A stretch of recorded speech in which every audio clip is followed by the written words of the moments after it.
కస్తూరి రంగరంగ నాయన్న కావేటి రంగరంగ శ్రీరంగరంగరంగ నిను బాసి నేనెట్లు మరచుందురా. గంగను ప్రార్థించెను జలనిధుల గంగ తాను పొంగెను. గంగ నదిలోనప్పుడు దేవకి జలకంబులాడినప్పుడు ఇకనైనా ఎత్తుకొనవే నా తల్లి దేవకి వందనంబు. కాని బాలుని వాలెను నిన్నిట్లు ఎడబాసి ఉండదగునా.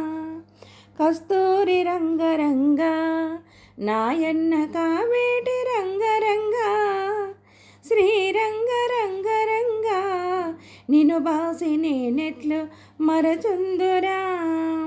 నీ పుణ్యమాయ కొడక ఇంకొక్క నిమిషంబు తానమనుచు కామధేనువునప్పుడు దేవకి కడిగి ప్రార్థించగాను పాల వర్షము కురిసెను అప్పుడా బాలపై చల్లగాను.